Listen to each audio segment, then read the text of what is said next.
Hey guys, it's me, Lethal Brizzle Gaming here. First of all, let me just preface this video by saying the gameplay on the screen right now is irrelevant to the actual video, but I just didn't want a blank screen while we were talking over the conference. Today, the review is for Ubisoft's E3 press conference 2015. So let's get into it. Now, they started off with quite a surprise by revealing South Park Fractured But Whole. After a Stick of Truth, Trey and Matt said that they're never going to make another video game again because it was just, they just didn't enjoy the making of the process, and so it was a very big surprise when they announced another South Park video game. Now, Stick of Truth I have played for a little bit. I haven't yet finished it, and it is a really fun game to play, so I'm excited for this game. It did critically well, did Stick of Truth, so I have no doubt this is going to be another good game. Now, I have given every game in the conferences a rating out of 10. Please remember that this rating is a personal excitement level or an anticipation rating, not necessarily a review of how good I think the game's going to be. Now, I'm personally well excited for this game. I can't wait. It was quite a nice surprise, and I really want to play it. So as a result, South Park Fractured But Whole managed to get an 8 out of 10 from me. Then they showed off a new IP and what they called a new genre for video games in a game called For Honor. Now, it's hard to explain this game without actually watching a video, so go YouTube For Honor and have a little look yourself. But essentially, it's kind of like a war in medieval times with, you know, swords and stuff. There's 3 different classes you can play as a knight, a Viking, and a samurai. It's player versus players. It's online, but there are also computer-controlled characters within the war. The combat looks very solid. It does look like quite an early build of the game.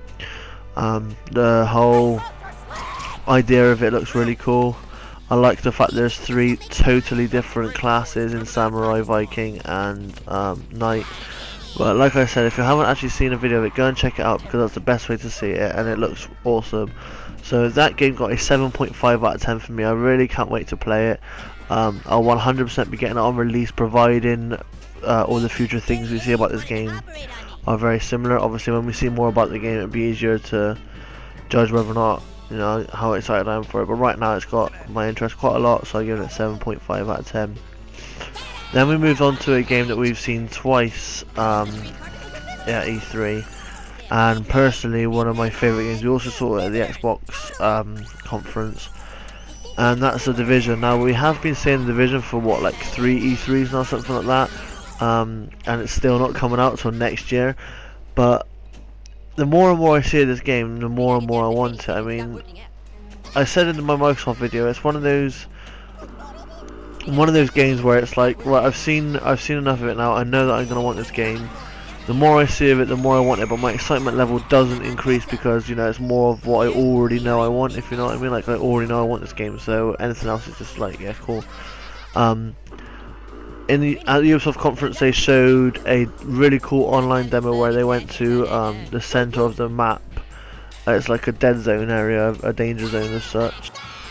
So in that danger zone as such, in the demo that they showed at Ubisoft stage, your team of, you know, your friends and your team come across what looked like NPCs, and obviously they're about to attack them. Well, they couldn't decide, sorry, whether to attack them to get their loot or not. And then another team of online players, real life players, showed up, and were unsure whether to work with them or not. So in the end, they end up working together, attacking the NPCs, getting the loot, and then you can split the loot, like if you remain alive, or you can turn on them and keep the loot for yourselves. And that's what the squad decided to do. All pretty cool. And then it took a major twist towards the end when that squad of your the friends, the 4 friends or whatever there was, 3 or 4 friends, were waiting to be extracted with their, you know, their shared spoils, and they've all got the loot split between them, happy that they've just, you know, come out alive and stuff. And then as the helicopter comes after the extraction, one of the people within that squad turns on everybody and just takes the whole lot of loot. So I think that's a really cool idea, that even when you're in a squad playing with your friends and stuff, if you wanted to be that guy, you wanted all the loot for yourself, you could just decide to turn last minute, kill all your teammates and take all the loot for yourselves, or you could just happily share all the loot. I think that's a really cool idea. If you haven't seen that demo, go and check it out. It doesn't sound as good as it does as you see it, but regardless of that, along with the whole setting and everything else about the game, the single player looks really cool. Overall, at Microsoft I give it a 7 out of 10.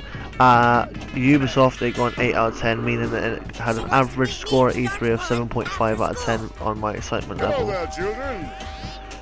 Then we saw a game called Anno 2025, I think the numbers were, I can't remember the year on the end, but it was Anno something, and this is like, a city builder, a god game like, City Skylines or SimCity, but set in space, which I think is really cool. The demo showed, I think it was built on a planet, I don't know what the planet was, but it's not my sort of game. I'm not a huge fan of like, City Skylines or any city builders like this. If you're a fan of space and city builders, then this is awesome for you, but it's not my sort of game. As a result, it only got a 4 out of 10. Then we had probably the worst moment of E3 in general, and that was Just Dance 2016. Now, not because of the game, because some people will like the game, and that's fair enough. More, good on you. I don't myself, but because they had Jason Derulo on stage singing live, and it was just terrible. It was honestly terrible. He sounded terrible, he couldn't sing live, I don't like him anyway. Everything about it I just didn't enjoy, and a lot of people were saying it's the most cringy moment at E3 for a long time. As for Just Dance 2016, it's just another Just Dance game. If you like Just Dance, you'll like this. If you don't like Just Dance, you're probably not going to like it. It's, it's just that. So I gave it a 1 out of 10 because I don't care for Just Dance at all myself. I don't think I ever will. Dancing is definitely not my sort of thing. I mean, I look like an idiot when I dance, so I'll stay well away from that game, I think. Then we have another game that we've already seen at E3. We've seen it twice. We also again saw this at Microsoft conference, and that's Rainbow Six Siege. Now, first of all, at Microsoft, I give it a 6 out of 10. This demo for Ubisoft was a bit more detailed on the online aspect, and like hunking down and trying to defend your position and stuff. The game looks awesome. I really can't wait for this game. I mean, I know I only give it 6 out of 10 for my Microsoft showing, but go back and watch my Microsoft video and you'll see why. I can't wait to, squad down with my friends. That's the only thing with this game though. It's very friend orientated. I don't think I'd enjoy playing it with random people online. I think I definitely have to be with my friends. But if I can get a good squad together, I could really see myself enjoying this game. Ubisoft's demo got 7.5 out of 10. Microsoft had a 6 out of 10, sorry. So I have rounded it up and gave it a overall 7 out of 10 for E3. Then we have Trackmania Turbo, a crazy looking arcade kind of kart racer. Imagine like Hot Wheels but as a video game. It's similar, it's very much like that, you make these awesome tracks. It's kind of like Charles Fusion but with cars and stuff. It looks fun, it's super fun. I think I could make some fun videos for it. I think I could enjoy playing it a lot with my mates. So I give that game a 6 out of 10. Then we have another game that we've saw twice at E3, and that's Assassin's Creed Syndicate. We see it again at PlayStation's conference later on. Now, I used to be a huge fan of Assassin's Creed, I mean a massive fan of Assassin's Creed. All the way up to about Assassin's Creed 3, where I haven't actually even started Assassin's Creed 3 because the series just got stale and boring for me. There was nothing to keep me coming back. It was just the same thing over and over and over. So I fell out of love with the series, and as a result, like I said, I've only played up to Assassin's Creed 3 recently. I need to catch up quite badly though. Syndicate has my attention because one, it's set in Victorian London. I'm British, that's awesome. I like the addition of the horse and carriages that you can ride around the city in. I like the grappling hook that it helps you traverse a lot quicker. But it's still doing the same Assassin's Creed thing where they only add in like 1 or 2 different things, and they need to completely overhaul the whole engine again, rather than just adding one or two new things. Still, the setting's wicked. I do enjoy Assassin's Creed games. I just needed to take a break from them and go back to them. So it's not that I don't like the series, it's just it got a bit boring. I need to take a break and go back so it feels fresh again. I can't wait for Syndicate though. It looks bloody amazing. I need to catch up before I play it because I have to play them in order, but I will definitely be getting Syndicate on release. Ubisoft showing, I give it a 7 out of 10 on my excitement rating. Ubisoft then finished off with yet another Tom Clancy game, the third Tom Clancy game right now from their conference, and that was Ghost Recon Wildlands. Now, I like Ghost Recon, which is weird because I'm not a big, third-person squad-based cover shooter guy, but I do enjoy Ghost Recon. Wildlands looks like more Ghost Recon. I mean, there's no other way to explain it. It looks really good. It looks a bit more open world than usual Ghost Recon games are, but we didn't see enough to really know about this. Tom Clancy's games are always pretty awesome. So yeah, I don't know what much else to say about Ghost Recon. I give it a 7 out of 10. I thought it was a really good way to end the conference. I'm quite excited for it. I will probably end up buying it on release when it comes out. If not, like a week or so later, it won't be a big difference. So yeah, 7 out of 10 for Ghost Recon. Now, looking back across all my scores, there's a lot of high-rated games. I mean, let's just quickly recap. South Park, 8 out of 10. For Honor, 7.5 out of 10. The Division, 8 out of 10. Rainbow Six Siege, 7.5 out of 10. Assassin's Creed Syndicate, 7 out of 10. Ghost Recon, 7 out of 10. All above 7s there. Then we have two averages at Trackmania Turbo with a 6 out of 10 and Anno on a 5 out of 10. Just Dance is the only one that scored a really low score at 1 out of 10. Other than that, everything's been 5 or above, which is, two averages, and the rest are all 7 or above, which is great. So as a result, I thought once again Ubisoft bought it this E3.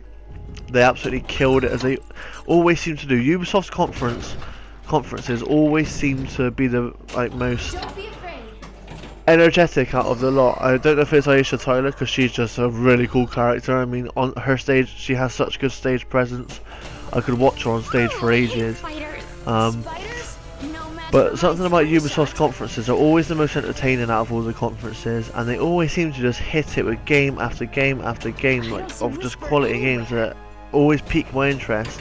I mean, we saw Watch Dogs previously. I know it didn't quite live up to the hype, but when it came out, but when we saw it at E3, it was like everybody's most anticipated game for ages. It looked bloody awesome, and Ubisoft just have that knack of doing that all the time.